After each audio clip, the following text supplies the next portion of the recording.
నమో నారసింహ.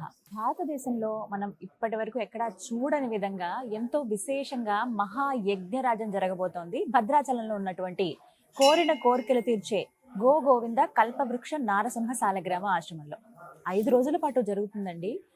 శ్రీ లక్ష్మీ నృసింహస్వామి వారి మహాయజ్ఞరాజం ఇది. అయితే ఎవరెవరి ఈ యజ్ఞంలో పాల్గొనొచ్చు, అలాగే యజ్ఞం విశేషాలు ఏంటి, ఎందుకు ఈ విధంగా చేస్తూ ఉన్నారు, నేను ఒక మాట అన్నాను కదా, ఇప్పటి వరకు జరగని విధంగానే 5 రోజుల పాటు జరుగుతుంది.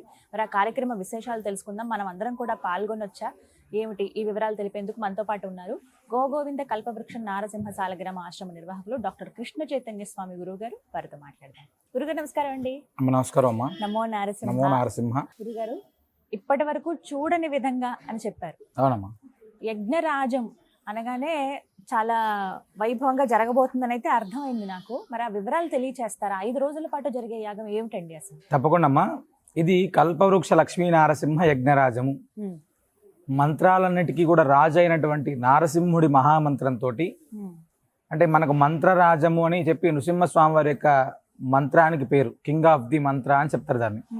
అలాంటి మంత్రరాజంతో లక్ష్మీ నారసింహ యజ్ఞరాజాన్ని ఫిబ్రవరి 14వ తారీఖు నుంచి ఫిబ్రవరి 18వ తారీఖు దాకా 5 రోజుల కాలం పాటు 9 లక్షల నృసింహ మహామంత్రంతో, అంటే 9 లక్షల సార్లు నృసింహ మహామంత్రాన్ని అనుష్ఠానం చేస్తూ 9 లక్షల గోమయ సమిధలతోటి ఈ 5 రోజుల పాటు జరుగుతుంది. అవునమ్మా. 5 రోజుల కాలం పాటు ప్రత్యేకంగా మేము ఇక్కడ తయారు చేసినటువంటి 9 లక్షల ఆవు పిడకలను తయారు చేసి ఆ 9 లక్షల ఆవు పిడకలతోటి ఈ యొక్క యజ్ఞాన్ని అనేటువంటిది చేయడం జరుగుతున్నాము. ఎంత బాగా జరుగుతుంది. అందుకే దీనికి యజ్ఞరాజము అని పేరు. అంటే యజ్ఞాలన్నిటికీ కూడా ఇది రాజులాగా ఉండి మనల్ని కూడా అనుగ్రహించాలి అనేటువంటిది ఇక్కడ ప్రధానమైనటువంటి సంకల్పం. చాలా వైభవంగా జరుగుతుంది. విశేషాలు తెలియచేయండి. మొదటి రోజు నుంచి ప్రారంభిస్తే ఫిబ్రవరి 14 నుంచి 18 వరకు, మరి 14, 15, 16, 17, 18 ఈ 5 రోజుల పాటు ఎలా జరుగుతాయి, ఎవరెవరు పాల్గొనొచ్చు, ఈ వివరాలు తెలియచేయండి. భారతదేశంలో ఉండేటువంటి వాళ్ళు, విదేశాల్లో ఉన్నటువంటి వాళ్ళు ఎవరైనా కూడా ఈ యజ్ఞాన్ని దర్శించుకోవచ్చు. ఒకటి ఫస్ట్, అంటే భగవంతుడి యొక్క పరిపూర్ణ అనుగ్రహం కావాలి, మా కుటుంబ జీవన విధానం మారాలి, మా కుటుంబంలో స్వామి యొక్క అనుగ్రహం పడాలి అనుకునేటువంటి వాళ్ళు ఎవరైనా యజ్ఞాన్ని దర్శిస్తే చాలు, తప్పనిసరిగా వారి జీవితంలో అద్భుతమైనటువంటి మార్పును చూడొచ్చమ్మా. మనం ఒక అశ్వమేధ యాగం మనం అప్పట్లో చేసే రాజులు మనం చూడలేదు ఎవరం కూడా.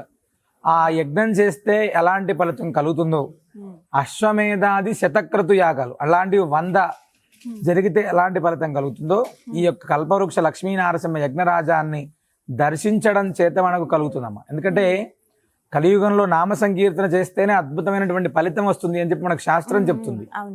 ఏదైనా నామ సంకీర్తన దేవాలయంలోనో, నదీ తీరంలోనో, గోశాలలో చేస్తే అది అద్భుతమైనటువంటి, అంటే కొన్ని 100 రెట్లు ఫలితాన్ని ఇస్తుంది అని చెప్తారు. అలాంటిది సాక్షాత్తు లక్ష్మీ నరసింహస్వామి వారు ఇచ్చినటువంటి కల్పవృక్ష నరసింహస్వామి వారి యొక్క సాలగ్రామాన్ని గోవు యొక్క దివ్య సన్నిధిలో ఉంచి, అంటే గోశాలలోనే మనం ప్రత్యక్షంగా ఉండి చేసుకునేటువంటి యజ్ఞం అమ్మ. అంటే ఒక గోశాల అనేటువంటిది 1,000,000 దేవాలయాలతో సమానము అని చెప్తారు పెద్దలు.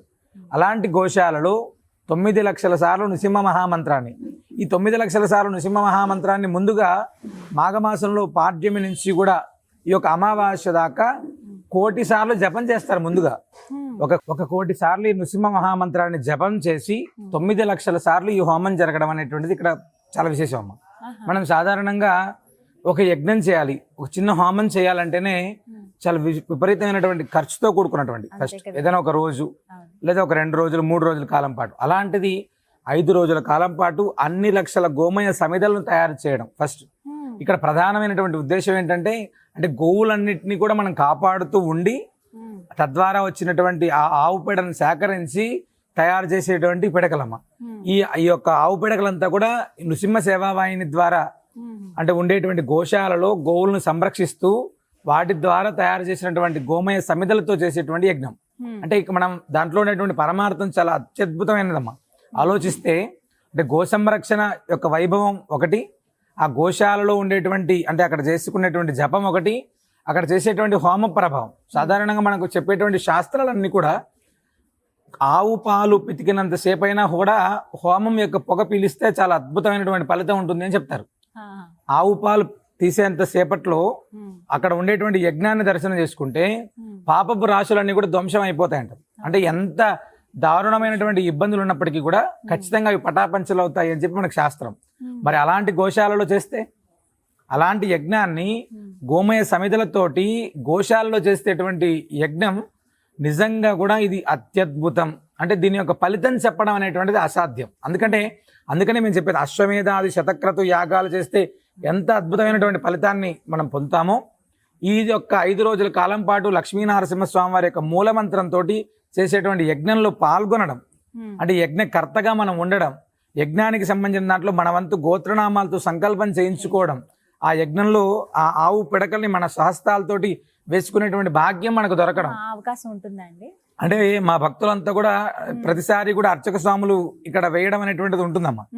అయితే చాలా మంది ఈ మధ్యకాలంలో నృసింహ దీక్ష చేసేటువంటి వీళ్ళందరూ కూడా మమ్మల్ని అడుగుతున్నటువంటిది, మేము కూడా మా చేతితోటి ఆవు పిడకలు వేసేటువంటి భాగ్యం ఇవ్వండి అని అడిగారు. అయితే మేమేమనుకున్నామంటే ఈసారి ఎవరైతే ఆ యజ్ఞ సమయంలో 5 రోజుల కాలం పాటు ఎవరైతే భక్తులు స్వామివారి దర్శనం చేసుకుంటారో ఆ ముడుపు కట్టినటువంటి భక్తులు ఎవరైతే ఉన్నారో వాళ్ళకు కొన్ని ఆవు పిడకలు ఇచ్చి ఆ యజ్ఞంలో వేయించేటువంటి అవకాశాన్ని ఇద్దాము అని అనుకున్నాం. ఎందుకంటే ఇది ప్రత్యక్షంగా వారు వేస్తే వారికి ఉన్నటువంటి అనుభూతి అనేటువంటిది చాలా గొప్పది. సరే, ఆ విధమైనటువంటి ప్రయత్నం కూడా ఈ సంవత్సరం జరుగుతుందమ్మా. అయితే భక్తులు కూడా పాల్గొనొచ్చు. 5 రోజుల్లో ఎప్పుడైనా రావచ్చా అండి? ఏ రోజైనా 5 రోజులు ఉండాలా? మేము 5 రోజులు ఇక్కడ స్వామివారి దర్శనంలో ఉండి యజ్ఞం దర్శనం చేసుకునేటువంటి వాళ్ళు ఉంటే తప్పకుండా ఎవరైనా రావచ్చమ్మా.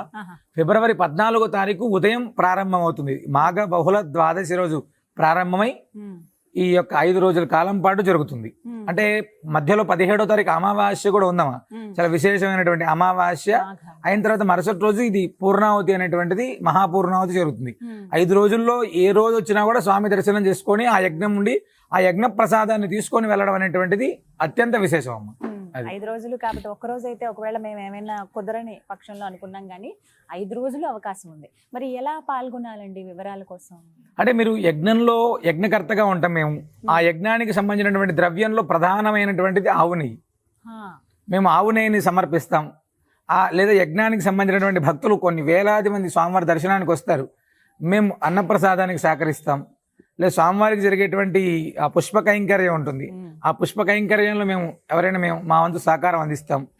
లేకపోతే ఆవు గోమయ సమిధలు ఉన్నాయి కదా, ఆ గోమయ సమిధలకు మేము ఏదైనా ద్రవ్యాన్ని చెల్లిస్తాం. ఇలా అంటే భగవంతుడికి ప్రత్యేకమైనటువంటి డబ్బు అని కాకుండా ఈ యజ్ఞంలో భాగస్వామ్యం అవ్వడానికి ఏదైనా కార్యక్రమం ఉంటుంది. ఇప్పుడు 5 రోజులు మన గోత్రనామాలతో మేము యజ్ఞంలో పాల్గొనాలంటే ఆ ఉభయం అని ఉంటుందమ్మా. ఆ ఉభయంలో మన గోత్రనామాలు నమోదు చేసుకుంటే ఈ 5 రోజులు స్వామివారికి జరిగేటువంటి ప్రాతకాలం, ప్రతిరోజు కూడా ప్రాతకాలంలో గోపూజ ఉంటుంది. అదేవిధంగా కల్పవృక్ష నరసింహ స్వామివారికి అభిషేకం ఉంటుంది. ప్రతిరోజు 9 కలశాలతోటి ప్రతిరోజు అభిషేకం ఉంటుంది. ఆ అభిషేకం అయిన తర్వాత ప్రతినిత్యం కూడా యజ్ఞం, అంటే ఈ యొక్క యజ్ఞం అనేది కొనసాగుతుంటుంది. ప్రతిరోజు సాయంత్రం అమ్మవారికి లక్ష కుంకుమార్చన ఉంటుంది, శ్రీమహాలక్ష్మి అమ్మవారికి. అంటే ఇది ఇక్కడ జరిగేటువంటిది అన్ని కూడా 5 రోజులు కూడా ప్రత్యక్షంగా భక్తుల్ని భాగస్వామ్యం చేయాలి.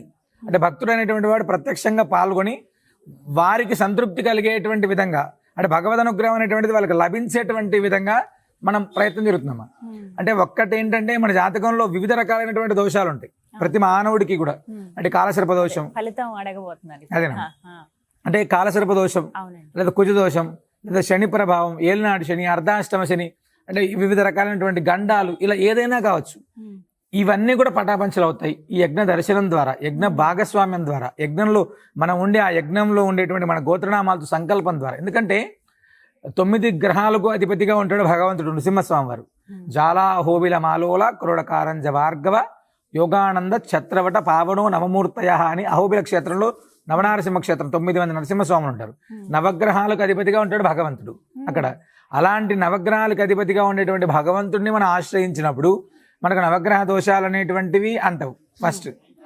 అదేవిధంగా జాతకంలో కుజుడు ప్రధానంగా ఉండేటువంటి దాంట్లో, అంటే ఆర్థికంగా, కుటుంబంలో ఉండేటువంటి భార్యాభర్తలు, మన పిల్లల యొక్క ఎదుగుదల, భార్యాభర్తల అన్యోన్యత, ఇలాంటి విషయాల్లో కుజుడికి సంబంధించినగా నృసింహస్వామి ఉంటారు. అలాంటి ఎలాంటి కుజ దోషాలు, వివాహం కావట్లేదు, లేదా సంతానంలో ఇబ్బంది ఉంది, అలాంటి ఏదైనా కూడా ఖచ్చితంగా దాని యొక్క ప్రభావం తగ్గుతుంది కదా. అంటే ఇక్కడ ప్రధానమైనటువంటిది కుటుంబ సౌఖ్యము అనేటువంటిది మా ఉద్దేశం అమ్మ. అంటే మన ఈ యొక్క సనాతన ధర్మాన్ని ఆచరించేటువంటి కుటుంబాలు ఏవైతే ఉన్నాయో ఆ కుటుంబం అనేటువంటిది ఖచ్చితంగా వృద్ధి చెందాలి.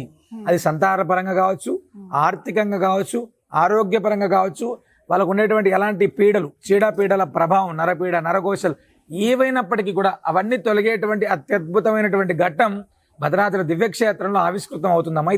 ఇది ప్రపంచంలో చాలా రకాలైనటువంటి యజ్ఞాలు, పెద్ద పెద్ద యజ్ఞాలు చేసినటువంటి ఎందరో మహనీయులు ఉంటారు. అవునండి. కానీ ఇలా 9 లక్షల గోమయ సమిధలని ఉగ్రం వీరం మహావిష్ణువు అనేటువంటి మంత్రం చెప్పుకుంటూ తయారు చేస్తూ ఆ 9 లక్షల గోమయాలని, ఆ సమిధలని మనం ఇక్కడ హోమంలో వాడడం అనేటువంటిది ఇది గతంలో ఒకసారి పోయిన సంవత్సరం ఇక్కడ ఆశ్రమంలో మనం చేశాం. ఈ సంవత్సరంలో ఇంకా ప్రత్యేకంగా 9 లక్షల సమిధలను వాడుతూ మనం చేస్తున్నాం. ఇది ఇక్కడ మాత్రమే జరుగుతున్నటువంటి విషయం. చాలా విశేషమనండి. 5 రోజుల పాటు నమోదు నెంబర్కి ఫోన్ చేస్తే అలా నమోదు చేయొచ్చు. ఆశ్రమానికి సంబంధించినటువంటి ఫోన్ నెంబర్స్ చేస్తే ఏం జరుగుతుంది తెలుసుకోవచ్చు. ఏ రోజుల్లో పాల్గొనవచ్చు. ఫిబ్రవరి 14 నుంచి 18వ తారీఖు దాకా, మహాపూర్ణాహుతి దాకా ఏ రోజు అవకాశం ఉంటే ఆ రోజు. మన శని ఆదివారాలు ఉన్నాయి, లేదా సోమ మంగళవారాలు ఉన్నాయి, అమావాస్య రోజు ఉందాం. ఇలా ఏ రోజు అవకాశం ఉన్నా మీరు ఉదయం నుంచి సాయంత్రం దాకా ఇక్కడ ఉండేటట్టుగా రావడం ఒకటి, లేదా మధ్యాహ్నం హోమం దర్శనం చేసుకోవడానికి వచ్చేటువంటి విధంగా ఒకటి, వచ్చి స్వామి దర్శనం చేసుకొని మధ్యాహ్నం స్వామివారి యొక్క యజ్ఞ ప్రసాదం తీసుకొని వెళ్ళేటువంటి అవకాశం చాలా గొప్పదమ్మ. అది చాలా సంతోషం అండి. విశేషమైన కార్యక్రమం ఇది. మీరు అన్నట్టుగా ఎక్కడికి వెళ్ళినా మనకి అవకాశం దక్కదు పాల్గొనేది. చూసి వెళ్ళిపోవటం అంతవరకు, లేకపోతే దూరం నుంచి చూసామండి, విన్నామండి అన్నంత వరకే ఉండేది. కానీ భక్తులు స్వయంగా పాల్గొనే అవకాశం ఇది. చాలా సదావకాశాన్ని ఇస్తున్నారు స్వామి కృపతోటి. ధన్యవాదాలండి. నమస్కారం. విన్నారు కదా, 5 రోజుల పాటు మహాయజ్ఞరాజం జరగబోతోందండి కల్పవృక్ష నారసింహ సాలగ్రామ ఆశ్రమంలో. రాములవారి సన్నిధికి, భద్రాద్రి రామయ్య సన్నిధికి 100 మీటర్ల దూరంలో ఉంటుంది. అడ్రస్ ఒకసారి క్లియర్గా ఇస్తాను.